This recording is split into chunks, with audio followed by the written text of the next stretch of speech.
प्रणाम at the lotus feet of the divine mother. करुणामयी माँ परम प्रभु श्री अरविंद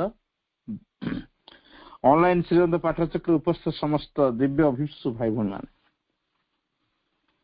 आम समस्ते जाचु आम लाइफ विराट शत्रु हूँ आमर अहं। भागवत मध्य गोटे कथा अच्छी मु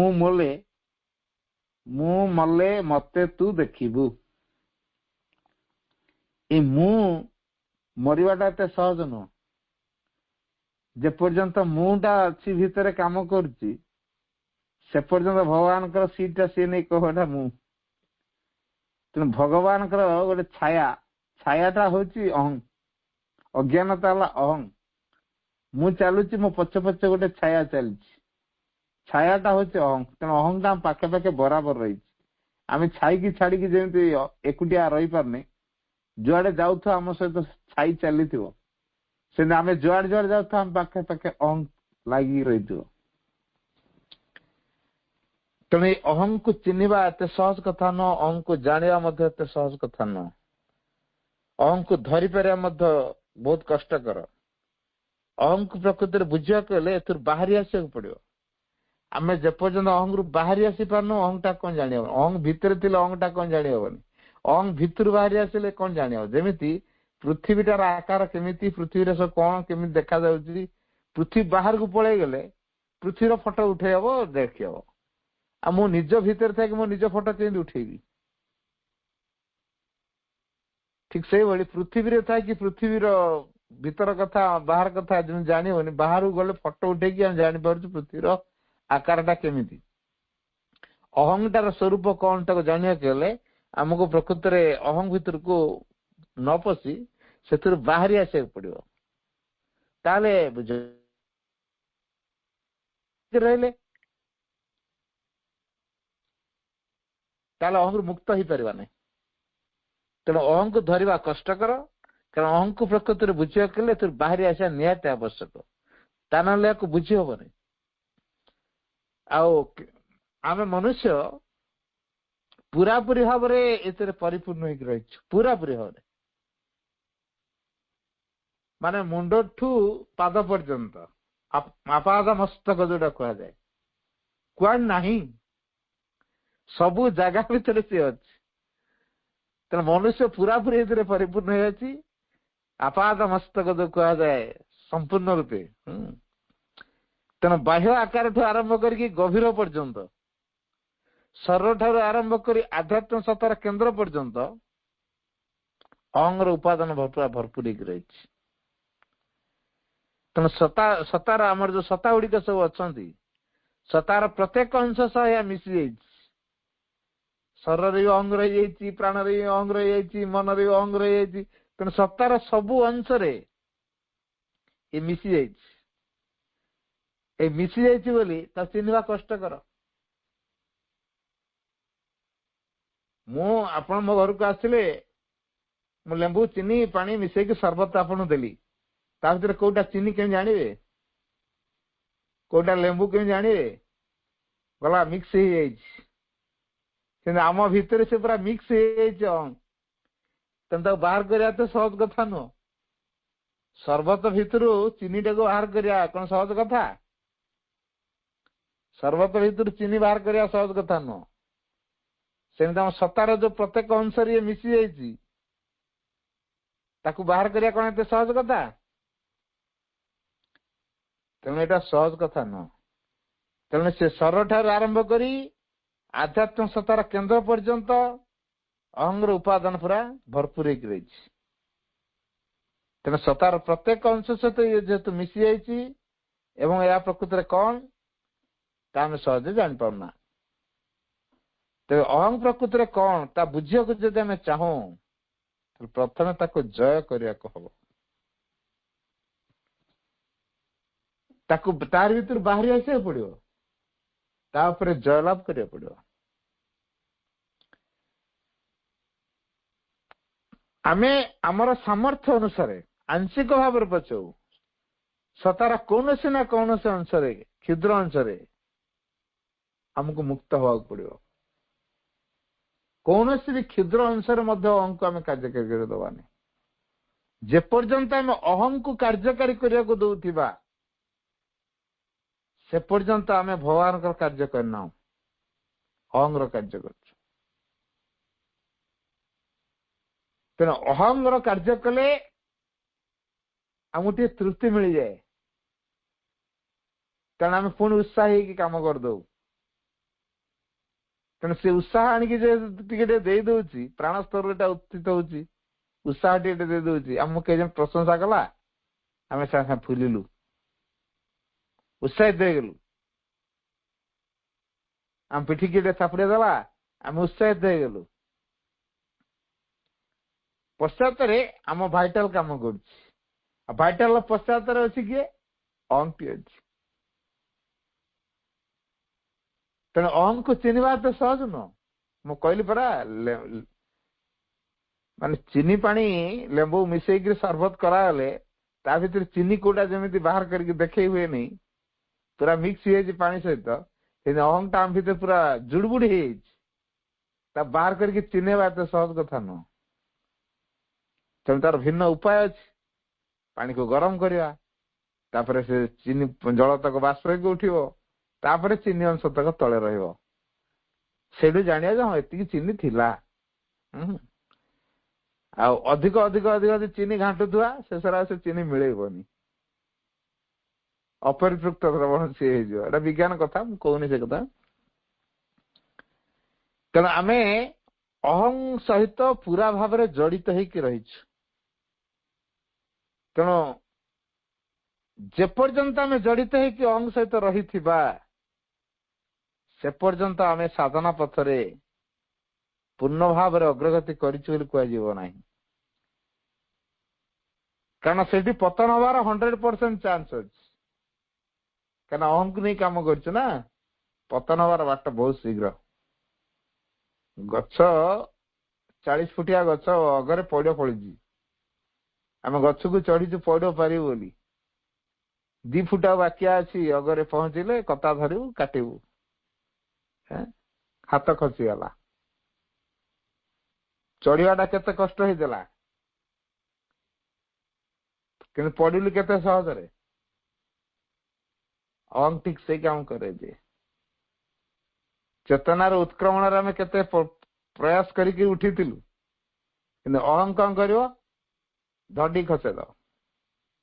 ହଣ୍ଡାଏ କ୍ଷୀର କେଡେ ଶୁଦ୍ଧ ପବିତ୍ର, ଟୋପେ ବିଷ ପଡିଲେ ସେ ହଣ୍ଡାଟା ସାରା କ୍ଷୀର ଯେମିତି ବିଷାକ୍ତ ହେଇଯାଏ, ଆଉ ସେ ପିଇବା ଯୋଗ୍ୟ ହୁଏ ନାହିଁ, ଫୋପଡା ହବ ସେ।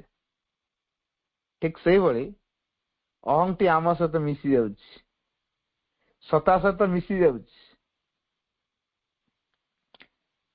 ତେଣୁ ସେ ବିଷାକ୍ତ କରିଦଉଛି। ତେଣୁ ବିଷକୁ ବାହାର କରିବାକୁ ପଡିବ। ତେବେ ଏଥିରୁ ଯଦି ଆମେ ମୁକ୍ତ ହେବାକୁ ଚାହୁଁଛୁ, ଅହଂକୁ ଆମକୁ ଜାଣିବାକୁ ପଡିବ। ତ ଅହଂ କଣ? ମା କହୁଛନ୍ତି ଅହଂ ହେଉଛି ସେଇ ବସ୍ତୁ ଯେ ଆମର ବ୍ୟକ୍ତି ରୂପ ଗଠନ କରିବା ଦିଗରେ ସହାୟକ ହୋଇଥାଏ ଏବଂ ଯାହା ଆମର ଦିବ୍ୟତ୍ୱ ପ୍ରାପ୍ତ କରିବା ଦିଗରେ ପ୍ରଧାନ ପ୍ରତିବନ୍ଧକ ହୋଇଥାଏ। ବାକ୍ୟଟିକୁ ଟିକେ ଭଲ କି ଶୁଣିବା। ଅହଂ ହେଉଛି ସେଇ ବସ୍ତୁ ଯେ କି ଆମର ବ୍ୟକ୍ତି ରୂପକୁ ଗଠନ କରିବାରେ ସହାୟକ। ଏଇ କଥାଟା ଟିକେ ଭଲ କି ବୁଝିବା। ଏଥିରେ ବ୍ୟକ୍ତି ରୂପ ଇଣ୍ଡିଭିଜୁଆଲାଇଜ ହେଲା, ଟୁ ବି ଇଣ୍ଡିଭିଜୁଆଲାଇଜ, ବିକମ୍ ଇଣ୍ଡିଭିଜୁଆଲ। ଇଣ୍ଡିଭିଜୁଆଲାଇଜ ହେବା ଅର୍ଥ ବିକମ୍ ଇଣ୍ଡିଭିଜୁଆଲ, ବ୍ୟକ୍ତି ରୂପରେ ପରିଣତ ହବା। ମୁଁ ଗୋଟେ ବ୍ୟକ୍ତି, ମୋର ଗୋଟେ ନିଜସ୍ୱ ଧାରା ରହିବ, ନିଜସ୍ୱ ନୀତି ରହିବ, ନିଜସ୍ୱ ଶୃଙ୍ଖଳାରେ। ଆଉ କଣ ମୋ ପ୍ରିନ୍ସିପଲ ଏଇଆ, ମୋ ପ୍ରିନ୍ସିପଲ ଏଇଆ ନୁହଁ ସେଇଆ ନୁହଁ, ମୁଁ ଏମିତି କରେନି, ମୁଁ ସେମିତି କରେନି, ଏଟା ମୋ ପ୍ରିନ୍ସିପଲ। ଏ ବ୍ୟକ୍ତି ରୂପ ହିଁ ତା ପ୍ରିନ୍ସିପଲରେ ସେ ବଞ୍ଚେ। ତେଣୁ ପ୍ରତ୍ୟେକ ବ୍ୟକ୍ତି ତା ନିଜ ଜୀବନରେ କଣ ଗୋଟେ କରିବାକୁ ଇଚ୍ଛା ରଖିଛି ଏବଂ ତାକୁ ଲାଭ କରିବା ପାଇଁ ଆବଶ୍ୟକ ଶୃଙ୍ଖଳାଟି ଗ୍ରହଣ କରି ନିଜର ଗୋଟେ ସ୍ୱତନ୍ତ୍ର ପରିଚୟକୁ ସେ ନିଜେ ତିଆରି କରୁଛି। ସେଇଟା ହଉଛି ତା ବ୍ୟକ୍ତି ରୂପ। ତେଣୁ ସିଏ ଅନ୍ୟମାନଙ୍କ ସହିତ ତୁଳନା କରୁଛି, ତାଙ୍କଠୁ ଶ୍ରେଷ୍ଠ ନା ନିମ୍ନ, उच्च ना नीच, ज्ञानी ना अज्ञानी, ता अपेक्षा अधिक सम्मानस्पद ना असम्मान योग्य, कौन है से सब कंपेयर कर ego that gives the sense of being separate from others. ego होची एभली एक ज्ञान जहाँकि आमको अन्य मानक ठारू स्वतंत्र होवार बोध दिए। अन्य मानक ठू मु स्वतंत्र, क्या नहीं मु स्वतंत्र किसी गोटे स्पेशल क्वालिटी को लेकिन। अच्छा, क्वालिटी टा कौन मो परिचय कि आत्मार तार निजस्व कौन गुणधर्म नहीं, तापर मु जो क्वालिटी तैयारी करके आउ गोटे परिचय दबा को जाऊँगी, सेटा हूँ व्यक्ति रूप। तेणु प्रत्येक व्यक्ति रूपर पश्चात आमर असल स्वरूपटा अच्छी, ये असल स्वरूप को से ढांकी दे तापर से गोटे आवरण पकईदी। मु गोटे भालुर ड्रेस पिंधे कि आसिले मु भालू ही कि, मु गोटे बाघर ड्रेस पिंधे कि आसिले मु बाघ ही कि मु हे परिबिनी। बाहरटा मोर बाघर रूप देखा जाई पारे, कि भितर तो मु जो मनीष को से मनीष ही अछि। ठीक से भली अहंकार करे बाहर गोटे आवरण दिया हमको। जो व्यक्ति रूप कथा कहे सेटा गोटे बाह्य परिचय व्यक्ति रूपटा। आ मनीष बर्तमान समाज में बंचुची जेहेतु ना बंची हेनी, गोटे समाज में बंचा गोटे व्यक्तित्व रहा दरकार।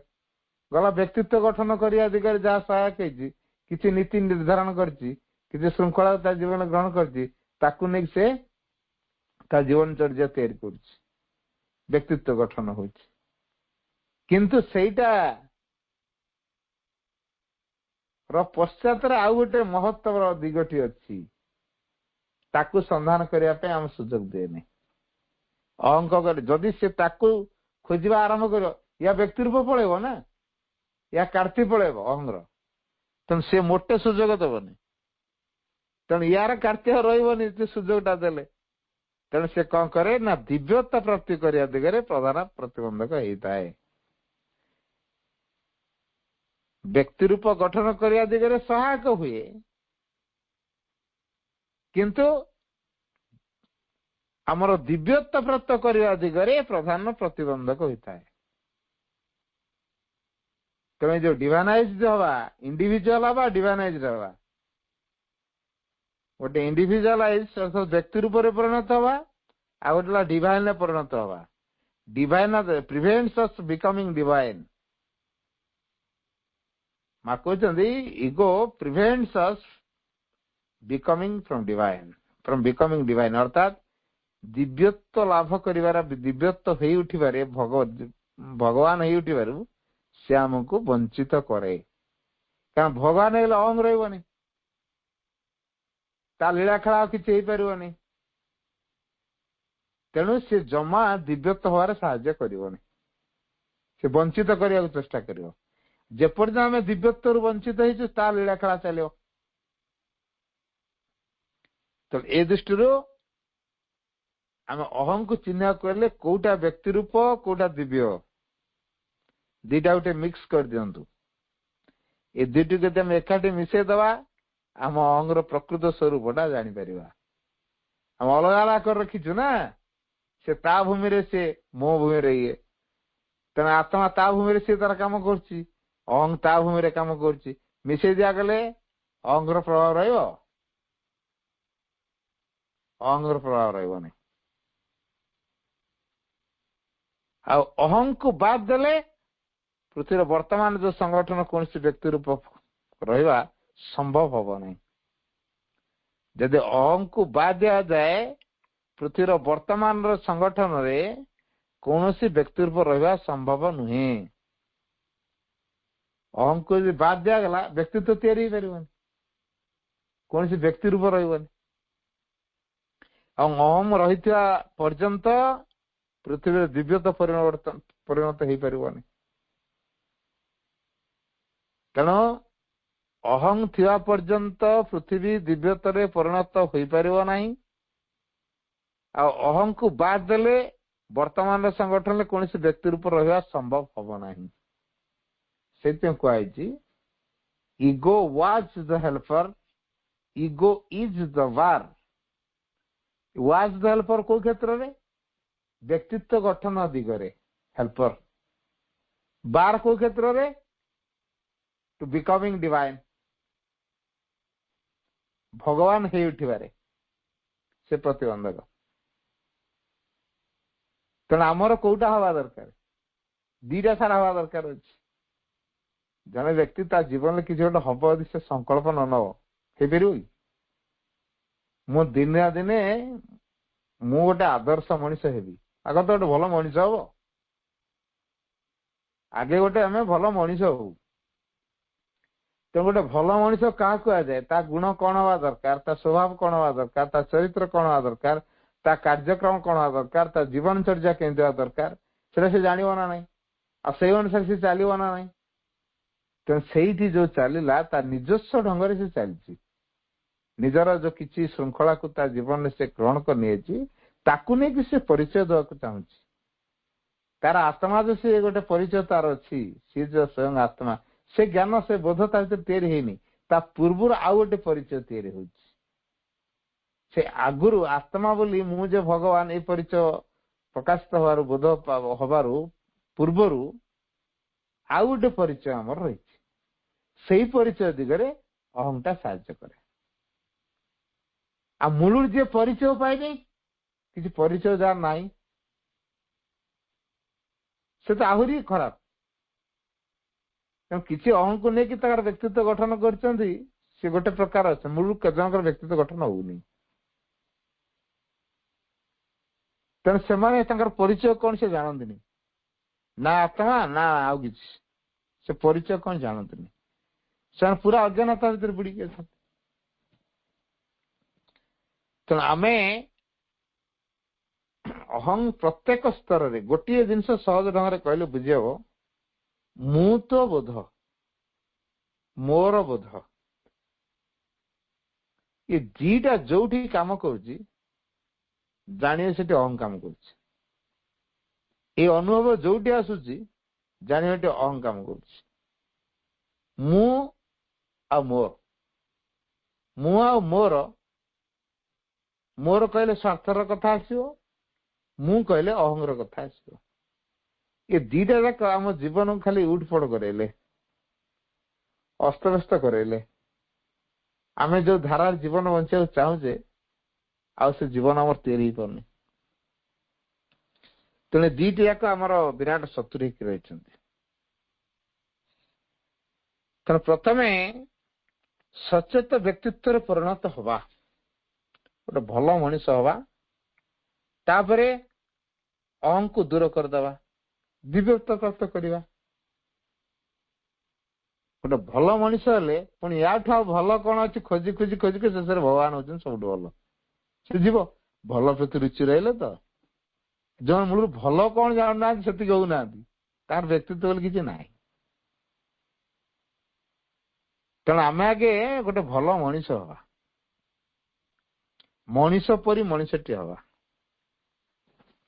ଜଣେ ଲେଖିଛନ୍ତି Shri Aurobindo is a gentleman. ସେ ଯୋଗୀ ଫୋଗୀ ପର୍ଯ୍ୟନ୍ତ ଯାଇନାହାନ୍ତି। ଯୋଗୀ ତ ବହୁତ ହାଏଷ୍ଟ କଥା। ସେ କୋଉ ଦୃଷ୍ଟିରୁ କହିଲେ ଶ୍ରୀ ଅରବିନ୍ଦ ଇଜ ଜେଣ୍ଟଲମ୍ୟାନ? କାରଣ ଯେ ଯଥାର୍ଥ ବ୍ୟକ୍ତିତ୍ୱ କଣ, ଯଥାର୍ଥ ବ୍ୟକ୍ତି ରୂପ କଣ, ଶ୍ରୀ ଅରବିନ୍ଦ ତାର ଏକ ଜ୍ୱଳନ୍ତ ନିଦର୍ଶନ।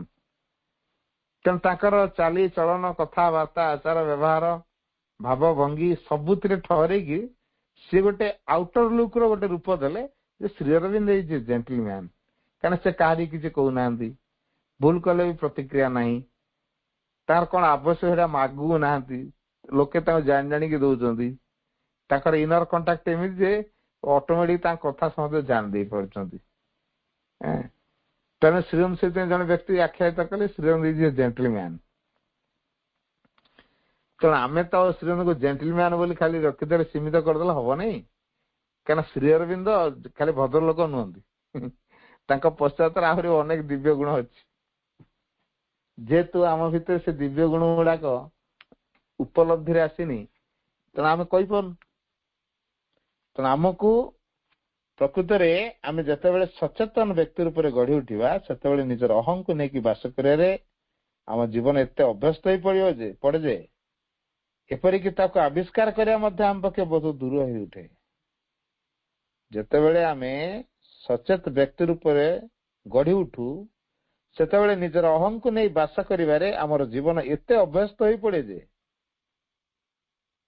एपरिक आविष्कार करने आम पक्षे दूर हो उठे क्या अहं तो हूँ सब बड़ ताठू आउ कौन गोटे नुआ कथा अच्छी जे समाज रे गोटे मुंड टेकिला भाया आम कम करवा ना ये जो मुंड टेकिला भाया अन्य मानक देखला भाया अन्य मान गोटे हाँ स्टाटस अच्छी जानला भाया व्यक्तित्व अच्छी जानला भाया गोटे कम करवा ना ताने मुझे गोटे स्वतंत्र परिचय देकी समाज रे प्रतिष्ठित होगा चाहूँगी मोर विराट इगोर कार्य ये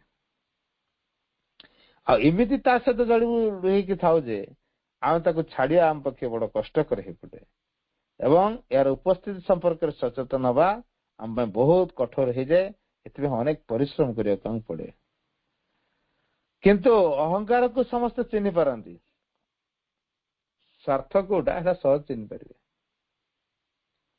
अहं को चिन्हवा कष्ट अहंकार को चिन्हवा सहज अहं है सूक्ष्म अच्छी स्वार्थरा बाहर प्रकाशित तो यहाँ सहज चिन्ह हो तेना अहंकार अन्य नाम हूँ स्वार्थपरता तेना स्वार्थपरता को चिन्हवाटा सहज हो जाए तेणु नैतिकतार धारा हम जब देखू नैतिकतार धारा आम भितर ये जो अहं को आम जदि दूर करने को चाहूँ कि गोटे श्रृंखला को आम नीतिगत भाव में ग्रहण करवा मो जीवन रे मु किछि अहं को प्रशय देवी किछि भी सहयोग करी ये संकल्पटा आम भीतर तैयारी हो तेणु अहं आम भितर अच्छी आम भितर क्रिया करुच्ची ठीक है का भीतर नहीं कि जेपर्यंत आम शरीर रूपांतर न होती आम बाहर सीना घास को खाली माटी तले सी पुणी गजा पुणी गच बाहर पुणी घास 8 दिन पर पुणी घास बाहर मूल जे पर्यंत न उपुड़ी से पर्यंत घास बाहर ये जमती कथा आम अवचेतन उपर जे पर्यंत आमर विजय न आसी से पर्यंत अहं को मूलस्फाटित करहब ना तेणु अवचेतन उपर विजय आनी पारले आमर अहं दूर ही पारिबो तेणु जो अवचेतन उपर विजय लाभ करने आमको प्रैक्टिस रे आनिया पड़ो आमे जेपर्यंत जहाँ किसी जानूँ प्रैक्टिस करूना आमर अवचेतन उपर विजय आसबनी तेणु आमे थियोरी रे तो गुड़े पढ़ुवा किंबा किसी शुणुवा ये थियोरी भीतर रहा ज्ञान रे रहा जानिबा अवस्था रहा जानिबार पर पर्यायटा हूँ करार पर पर्यायटा हूँ हे उठा तेणु आमे प्रथम पर्यायर अच्छु जानिबा पर्यायर अच्छु जानिबार विभिन्न माध्यम अच्छी शुणी शुणिका जानूँ पढ़ी पढ़िका जानूँ देखी देखा जानूँ किंतु जानिला पर ताकू कार्य तो प्रयोग करवा से जो कष्टटी आमको हुए से कष्ट भितर धीरे धीरे सचेतनता बढ़े दृढ़ता आने आम भीतर संकल्प शक्ति तैयार करूँ जमी संकल्प आम पूरा दृढ़ हो अटल संकल्प द्वारा धीरे धीरे गोटे गोटे गोटे गोटे आमर निम्न प्रकृति उपरे आम विजय लाभ करूँ तेणु प्रैक्टिस द्वारा आम आम निम्न प्रकृति उपरे जय लाभ करवा माँ को ये साहाय्य करने को सुजोग मिलो कहीं कष्ट पाऊा जेहेतु माँ को विकल होगी डाकुवा तेणु जो विकल होगी डाकुवा माँ को सहायता से ही समय उपलब्धि कर तेणु प्रैक्टिस हूँ बड़ जिनस अहं प्रथम पर्यायर आम सहायक हुए जमी गोटे छोटिया उदाहरण दिए घर छात पड़ार अच्छी घर छात पड़े सब बल्हा तल पटू दि जाए तापर फल्स प्लाई सब देकरी काठ पटा देकी जरी फरी दे सीमेंट ढल कंक्रीट छड़ करता सेटा कौन जो तलु जो बाउंश सब छात पर्यंत दिया बल्हा कहते से 20-22 दिन कि 25 दिन कौन गोटे रहे तापर से बात को बाहर करा जाए ना छात पड़े बल्हा केड़े सहयोग कला तेणु बल्हा गुड़ाक थाऊ आ बल्हा जदि घर भीतर रहा कौट रहा आम कौन घर तैयारी करते बल्हा गुड़ाक रही तेणु छात पड़ सारा पर बल्हार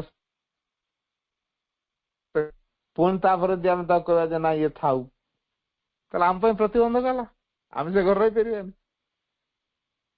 घर सीढ़ीटा बनाईनी पर बनवा छात पर किसी काम पड़ा जीवा छात को निहाती तेणु बाहर आउ गोटे सीढ़ी काठ सीढ़ी गोटे डेर देकरी आम उठुचु अच्छा काठ सीढ़ीटा आमको छात को उठार साहाय्य कला बोली आम जा कि उपकारी मोर ये मत छात को उठार साहाय्य कला तेणु ये मोर परम बंधु तेणु ताकू मु छात पर धर धरिका बुलबी कार कृतज्ञता जन तो मत उपकार कला छात को आसबार तले रखिदे सी उपरक आसू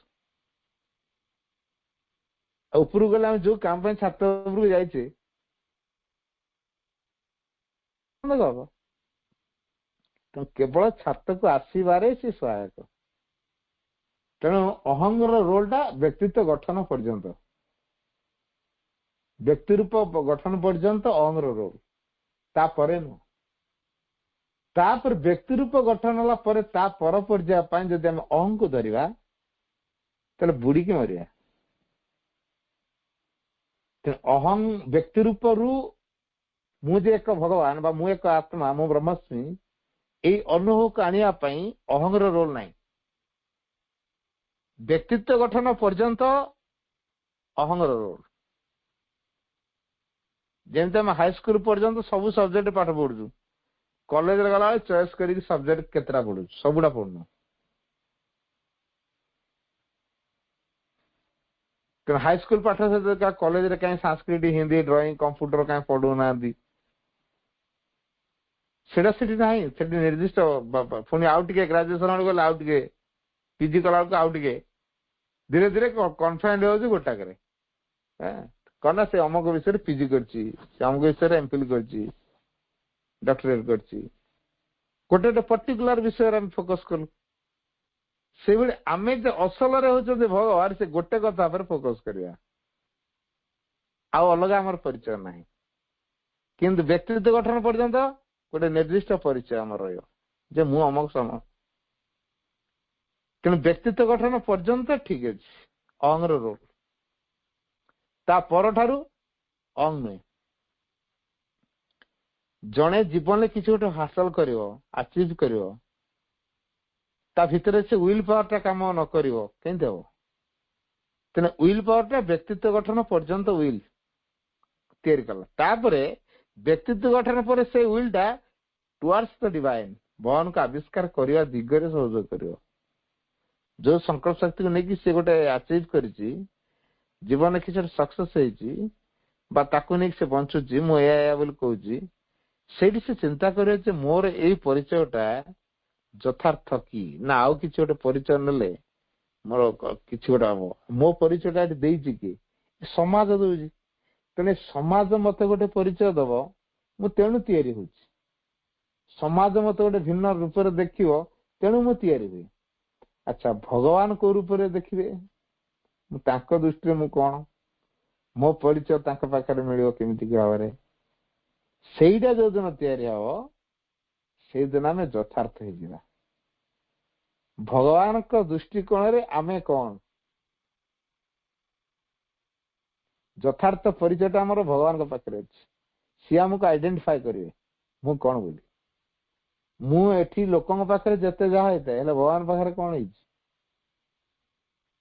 मुझे हुए तो गोपबंधु हो पारे महात्मा गांधी हो पारे जन समाज कल्याण रे मो जीवन को उत्सर्ग करते पारे हेले भगवान को दृष्टि कौन लोके अच्छा अनेक ଭାବନ୍ତି service to mankind is service to God. ମାନବ ସେବା ହଉଛି ମାଧବ ସେବା। ତ ଲୋକମାନଙ୍କର ସେବା କରିବା, ଅନ୍ନ ବସ୍ତ୍ର ଦାନ କରିବା, ମାଗଣା ସ୍ୱାସ୍ଥ୍ୟ ଶିବିର ପକେଇ ତାଙ୍କୁ ଟ୍ରିଟମେଣ୍ଟ କରାଇବା, ଔଷଧ ଦେବା, ଘର ସଚେତନ କରାଇବା, ଠିକ ଅଛି। ଏଇଟା ସର୍ଭିସ ଟୁ ମ୍ୟାନକାଇଣ୍ଡ, ଯୋଉ ମାନବ ଜାତିର ଯୋଉ ସେବା ପଶ୍ଚାତରେ ଗୋଟେ ବିରାଟ ଅହଙ୍କାର ତାଙ୍କର କାମ କରୁଥାଏ, ଯେ ଆମ ସଂସ୍ଥା କେତେ ନାଁ କରିଛି, ସବୁ ଲୋକ ଆମ ସଂସ୍ଥାକୁ ଭଲ ପାଉଛନ୍ତି, ଆମେ ପରୋପକାର କେତେ କରୁଛୁ, କାହାର ଆମେ ଅନିଷ୍ଟ କରୁନୁ, ଜନ କଲ୍ୟାଣରେ ଆମ କମିଟି ଲାଗିଛି। ତେଣୁ ଏଇଠି କମିଟିରେ ଯୋଉମାନେ ସଦସ୍ୟ ତାଙ୍କର କମିଟିକୁ ନେଇକି ସେମାନେ ଗର୍ବିତ ହୁଅନ୍ତି ଅହଙ୍କାର ପାଇଁ। ଏହା ଦ୍ୱାରା ସେମାନେ ଯଥାର୍ଥରେ ମାନବ କଲ୍ୟାଣ କରିନଥାନ୍ତି। ସେମାନେ ରିଟର୍ଣ୍ଣରେ କିଛି ରେକମେଣ୍ଡେସନ ଚାହାନ୍ତି, ଆଟଲିଷ୍ଟ ଆମକୁ କିଛି ଗୋଟେ ପ୍ରଶଂସା ମିଳୁ। ଆମେ ଯଦି ପ୍ରଶଂସା ପାଇବା ପାଇଁ କାମ କରୁଥିବା, ଜାଣି ଅହଙ୍କାର ପାଇଁ କାମ କଲେ, ଅହଂ ପାଇଁ କାମ କଲେ। ଯଦି ଅନ୍ୟମାନେ ମତେ ଆଦର କରନ୍ତୁ, ଭଲ ପାଆନ୍ତୁ, ପ୍ରଶଂସା କରନ୍ତୁ, ଶ୍ରେଷ୍ଠତାର ମାନ୍ୟତା ଦିଅନ୍ତୁ, ସମ୍ମାନ ଦେଖାନ୍ତୁ, ବା ମତେ ଗୋଟେ ସ୍ୱତନ୍ତ୍ର ପରିଚୟ ମତେ ପ୍ରଦାନ କରନ୍ତୁ, ସାଧାରଣ ଲୋକଙ୍କଠୁ ମୁଁ ଟିକେ ଉନ୍ନତ ହେଇଯାଏ, ଅନ୍ୟମାନଙ୍କ ତୁଳନାରେ ମୁଁ ଟିକେ ସ୍ୱତନ୍ତ୍ର ହେଇଯାଏ, ଏଇ ବୋଧ ଗୁଡା ହଉଛି ଅହଂର ବୋଧ। ତେଣୁ ମୁଁ ନଥିଲେ କାମଟା ହେଇପାରିନଥାନ୍ତା, ମୁଁ ଥିଲି ବୋଲି ତାର କାମ ହେଇଗଲା। ପ୍ରକୃତରେ ମୋ ଭିତରେ ଦେଇ କିଏ କାମ କରୁଛି? ମୁଁ ସେ ଲୋକ ପାଇଁ ମେଡିକାଲକୁ ଗଲି, ସିଡିଓଙ୍କୁ କହିଲି, ଦେଖା କରେଇଲି, ମାଗଣା ତାର ସ୍ୱାସ୍ଥ୍ୟ ସେବା କରେଇଲି, ଅପରେସନ କରେଇଲି, କି 7-8 ଦିନ ବେଡ୍ ପାଖରେ ରହିକି ତାର ଟ୍ରିଟମେଣ୍ଟ କରେଇଲି, ଦେଖାଶୁଣା ସବୁ କଲି। ସେଟା ମୁଁ କଲି ବୋଲି କହୁଛି, ମୋର ଚିହ୍ନା ନଥିଲେ ସେ ଲୋକଟା ମରି ଯାଇଥାନ୍ତା। ମୋ ଡାକ୍ତର ଚିହ୍ନା ଥିଲେ, ସିଡିଓ ଚିହ୍ନା ଥିଲେ, ତେଣୁ ସେ ଯାଉ ଉପକାରଟି ପାଇଗଲା, ମୋ ଦ୍ୱାରା ସେ ଉପକୃତ ହେଇଗଲା। କି ମୁଁ ତାର ଗୋଟେ ବଡ ଲୋନ ଗୋଟେ ସାଂକ୍ସନ କରିଦେଲି, ଯୋଉଥିରେ କି ସେ ଲୋନ ଆଣିକି ବିଜନେସ କରିକି ତା ନିଜ ଗୋଟେ ସେ ଛିଡା ହେଇପାରିଲା, ବର୍ତ୍ତମାନ ତା ଆର୍ଥିକ ସଂକଟ ଦୂର କରିପାରିଲା, ମୋର ଚିହ୍ନା ଥିଲେ ବୋଲି କରିଦେଲି। ୟା ପଶ୍ଚାତରେ ଯେ ଡିଭାଇନ ୱିଲ୍ କାମ କରୁଛି, ସେ ବୋଧ ଆମର ତିଆରି ହଉନି। ୟା ପଶ୍ଚାତରେ ଗୋଟେ ଡିଭାଇନ ୱିଲ୍ ସେ ବ୍ୟକ୍ତିର ଜୀବନ ପାଇଁ ଆବଶ୍ୟକ ଅଛି। ତେଣୁ ମତେ ଭଗବାନ ମାଧ୍ୟମ କରିଛନ୍ତି, ମୋ ମାଧ୍ୟମରେ ତାକୁ ସେ ସହାୟତା ଦେଇଛନ୍ତି, ମୁଁ ସେ ବ୍ୟକ୍ତିର ଉପକାରର ମାଧ୍ୟମ ହେଇଛି, ଭଗବାନଙ୍କର ଇନଷ୍ଟ୍ରୁମେଣ୍ଟ ହେଇଛି, ମତେ ଭଗବାନ ତାଙ୍କ ଇନଷ୍ଟ୍ରୁମେଣ୍ଟ ଉପରେ ବ୍ୟବହାର କରିଛନ୍ତି, ଏଇ ବୋଧ ମୋ ଭିତରେ ତିଆରି ହଉନି। ଅଜ୍ଞାନତା କାମ କରୁଛି, ମୁଁ କରିଦେଲି, ମୋର କଣ କରିପାରିବାର ସାମର୍ଥ୍ୟ ଅଛି? ଲୋକଙ୍କର ତ ଆଖି ଅଛି, ଦେଖି ପାରୁନାହାନ୍ତି, କାନ ଅଛି, ଶୁଣି ପାରୁନାହାନ୍ତି, ହାତ ଗୋଡ ଅଛି, ଚାଲି ପାରୁନାହାନ୍ତି, କେତେ ରୋଗଗ୍ରସ୍ତ ହଉଛନ୍ତି, ଜୀବନ ବଞ୍ଚୁଛନ୍ତି, କେତେ ରୋଗଗ୍ରସ୍ତ ହଉଛନ୍ତି। ତେଣୁ ସବୁର ପଶ୍ଚାତରେ ମଣିଷ ଯଦି କହନ୍ତା ନା ମୃତ୍ୟୁ କାହିଁ ମୋ ପାଖକୁ ଆସିছে, ମୁଁ ତ ସବୁ କରିପାରୁଛି, ତେଣୁ ମୃତ୍ୟୁକୁ ମଧ୍ୟ ମୋଠୁ ଦୂରେଇ ଦେଇପାରିବି, ପାରିବନି। ପବନ ଦେଖିବା, ପବନ ଭଗବାନ ବନ୍ଦ କରିଦେବେ, ତାପରେ ଇଏ ବଞ୍ଚିପାରିବ କି? 10 ମିନିଟ ପାଇଁ ଭଗବାନ ବନ୍ଦ କରିଦେବେ ପବନ, ତାପରେ ସେ ବଞ୍ଚିପାରିବ କି? ବଞ୍ଚିପାରିବନି। ତେଣୁ ତା ହାତ ଗୋଡ ଚାଳନା ହଉଛି, କଥା କହୁଛି, ଆଖି ଦେଖୁଛି, କାନ ଶୁଣୁଛି, ଏ ସବୁର ପଶ୍ଚାତରେ କାହା ଶକ୍ତି କାମ କରୁଛି? ଭଗବାନ ଶକ୍ତି। ତାପରେ କେମିତି କହୁଛି ଯେ ମୁଁ କରିଦେଲି ବୋଲି? ତେଣୁ ଏଇ ହଉଛି ଅଜ୍ଞାନତା, ଏଇ ହଉଛି ଅହଂକାର ବୋଧ। ତେଣୁ ଆମକୁ ଆକୁ ପ୍ରତ୍ୟାଖ୍ୟାନ କରିବାକୁ ପଡିବ। ମୁଁ ଜଣେ ସମାଜ ସେବକ ହିସାବରେ ମୋର କର୍ତ୍ତବ୍ୟଟା ମୁଁ କରୁଛି, ତେଣୁ ମୋର ଗୋଟେ ବ୍ୟକ୍ତିତ୍ୱ ରହିବ, ମୁଁ ଜଣେ ସମାଜ ସେବକ, ତାର ବ୍ୟକ୍ତିତ୍ୱ ହେଲା ମୋର ସେବକ। ତେଣୁ ସେ ସେବକର ଦାୟିତ୍ୱଟିକୁ ମୁଁ ତୁଲେଇବି ଠିକରେ। ମୁଁ ଜଣେ ଟିଚର, ଭଲ ପଢେଇବି, ମୁଁ ଭଲ ପଢେଇଲେ ଲୋକମାନେ ପ୍ରତି ପ୍ରଶଂସା କରିପାରନ୍ତି, ନିନ୍ଦା କରିପାରନ୍ତି, କିନ୍ତୁ ମୋର କର୍ତ୍ତବ୍ୟ ତ ହଉଛି ସେଇଟା ନା, ମୁଁ ଭଲ ପଢେଇବି, ପଢାକୁ ମୁଁ ସାଧନା ରୂପେ ଗ୍ରହଣ କରିବି। ପଢେଇବା ଦ୍ୱାରା ଲୋକମାନେ କହିବେ ସେ ଟିଚର ଜଣକ ବଢିଆ ଟିଚର, ଭଲ ପଢାନ୍ତି, ଇଏ କରନ୍ତି, ଏମିତି ତ ମତାମତ ଦେଇପାରନ୍ତି। କିନ୍ତୁ ସବୁ ମତାମତର ପଶ୍ଚାତରେ ମୋର କଣ ଭାବ ଅଛି? ଲୋକମାନଙ୍କଠୁ କିଛି ପ୍ରଶଂସା ଆଶା ଯଦି ରହିଲା, ଅହଂ କାମ କଲା। ନା ଭଗବାନଙ୍କ ପାଇଁ ମତେ ଯୋଗ୍ୟ ହବାକୁ ପଡିବ। ତେଣୁ କାମ ମତେ ଜୁଟେଇଛନ୍ତି ଭଗବାନ, ତେଣୁ ୟାକୁ ମାଧ୍ୟମ କରିକି ମୋ ଚେତନାର ବିକାଶ କରିବି। ତେଣୁ ସେଇଠୁ ତାର ଅପୱାର୍ଡସ ଯାତ୍ରା ହବ, ଡାଉନୱାର୍ଡସ ରେ ନୁହଁ। କିନ୍ତୁ ଲୋକଙ୍କ ଆଡକୁ ପ୍ରଶଂସା ଆଡକୁ ମୁହେଇଲେ ତାର ଯାତ୍ରା ଡାଉନ ଆଡକୁ ହବ। କାରଣ ଲୋକେ ରହିଲେ ତଳେ, ଚେତନା ରହିଲା ଉର୍ଦ୍ଧ୍ୱରେ। ମୁଁ ଲୋକଙ୍କୁ ଦେଖିଲି, ତଳ ଆଡକୁ ମୁହେଇଲି। ଆଉ ଭଗବାନ ଖୁସି ଉର୍ଦ୍ଧ୍ୱକୁ ଚିନ୍ତା କଲି, ଅପୱାର୍ଡସ ରେ ମୋର ଯାତ୍ରା ହବ। ତେଣୁ ଚେତନାର ଉତ୍କ୍ରମଣରେ କର୍ମ ମତେ ସହାୟକ ହେଇଛି, ତେଣୁ ମୁଁ କାମ କରୁଛି। ଏ କାମ ଭଲ ହେଲା, ଲୋକେ ଆଦର କଲେ, ସେଟା ସେପାରେଟ ଇସ୍ୟୁ। ତା ସହିତ ମୋ ଆତ୍ମାର ବିକାଶର କିଛି ସମ୍ପର୍କ ନାହିଁ। ମୁଁ ଯଦି ତାକୁ ଦେଖିଲି, କଣ ତାର କହିବି କଣ ନା, କଣ ଦୁନିଆରେ କିଏ କଣ ନେଇଯିବ। ଯେତିକି ଦିନ ଥିବା ଭଲ କାମ କରିବା। ଭଲ କାମ କଲେ କଣ ହବ ନା, ଲୋକେ ଟିକେ ଭଲ କହିବେ ତ। ଗଲାବେଳେ ଆଉ କଣଟା କହିବେ, ଲୋକଟା ଖାଲି ଛି ଛାକର କରିବେ। ହଁ ମରିଛି ଭଲ ହେଇଛି କହିବେ। ତେଣୁ ଭଲ କାମ କରିବା। ଆଚ୍ଛା, ଲୋକେ ଭଲ କାମ କରିବା, ଲୋକେ ଭଲ କହିବେ, ଲୋକଙ୍କର ଭଲ କାମ କରିବା, ଏଇ ଆଟିଚ୍ୟୁଡ ନେଇକି ଆମେ କାମ କରିବା ନା ଭଗବାନ ସବୁ ଜାଗାରେ ଅଛନ୍ତି, ସମସ୍ତଙ୍କ ଭିତରେ ଅଛନ୍ତି। ତେଣୁ ସମସ୍ତଙ୍କର ସେବାରେ ମୁଁ ଆସିପାରିବି କେମିତି? ମୁଁ ଗୋଟେ ଧୂପଟିଏ ହେଇ ମୋ ଧୂଆଁକୁ, ଧୂପର ବାସନାକୁ ମୁଁ ଚାରିଆଡେ କେମିତି ମହକେଇକି ମୁଁ ଜଳି ଜଳି ପଛେ ମୁଁ ନିଃଶେଷ ହେଇଯିବି, କିନ୍ତୁ ମୁଁ ଧୂପ ହେବି। ତେଣୁ କାହିଁକି ଏ କଥା? ମୁଁ ଭଗବାନଙ୍କ ଚରଣ ନିବେଦିତ ହେବି, ମତେ ସେଇ ପ୍ରକାର କର। ତେଣୁ ମୁଁ ଯଦି ଅନ୍ୟମାନଙ୍କର ଉପକାରରେ ଆସିପାରେ, ତେଣୁ ଭଗବାନ ଯଦି ଚାହୁଁଛନ୍ତି ମତେ ତାଙ୍କ ଇନଷ୍ଟ୍ରୁମେଣ୍ଟ ଉପରେ ବ୍ୟବହାର କରି ତାଙ୍କ ସୃଷ୍ଟିର ସମସ୍ତଙ୍କର ଉପକାରରେ ମୁଁ ଆସିପାରିବି, ତାହେଲେ ମୁଁ ହେବି। ତେଣୁ ମୋ ନିଜର ଇଚ୍ଛାରେ ମୁଁ କିଛି ହେବିନି, କିନ୍ତୁ ନିଜର ଇଚ୍ଛାରେ ସେ ପର୍ଯ୍ୟନ୍ତ ହୁଅନ୍ତି ଯେପର୍ଯ୍ୟନ୍ତ ବ୍ୟକ୍ତିତ୍ୱ ଗଠନର ଆବଶ୍ୟକ ଥାଏ। ସେତେବେଳେ ଜଣେ ନିଜେ ଇଚ୍ଛା କରେ କିଛି ଗୋଟେ ହବ ବୋଲି, ତାପରେ ସେ ଇଚ୍ଛାକୁ ବନ୍ଦ କରି ଡିଭାଇନଙ୍କ ୱିଲ୍ ଅନୁସାରେ କାମ କରିବାଟା ହୁଏ। ତେଣୁ ବ୍ୟକ୍ତିତ୍ୱ ଗଠନଟା ନିଜ ଇଚ୍ଛା ଗୋଟେ ଥାଏ, ନିଜ ଇଚ୍ଛାକୁ ନେଇକି କରାଯାଏ। ନିଜ ଇଚ୍ଛା ସରିଲା ପରେ ନିଜ ଇଚ୍ଛାରେ ମୁଁ ଏଇଆ ହବାକୁ ଚାହୁଁଛି, ତେଣୁ ହେଲି। ମୁଁ ଜଣେ ଡକ୍ଟର ହବାକୁ ଚାହୁଁଛି, ପାଠ ପଢିଲି, ସଂକଳ୍ପ କଲି, ଦୃଢ ଭାବରେ ମନୋବଳ ରଖିଲି, ଏବଂ ପାଠ ଯାହା ନ ଆସିଲା ସବୁ ସେଇ ସାର୍ ମୁଁ ପଚାରି ବୁଝିଲି, ପରୀକ୍ଷା ପାଇଁ ମନୋଯୋଗ ଦେଇ ପଢିଲି, ଭଲ ଲେଖିଲି, ମୋର ଭଲ ନମ୍ବର ରହିଲା, ମେଡିକାଲ ପାଇଗଲି, ଡାକ୍ତରଟେ ହେଇଗଲି। ଇଚ୍ଛା ଥିଲା ଆଉ ଡାକ୍ତର ହବା ପାଇଁ ହେଇଗଲି। ତାପରେ କଣ ହବ? ସେଥିରେ ତ ଜୀବନ ସରିଲାନି।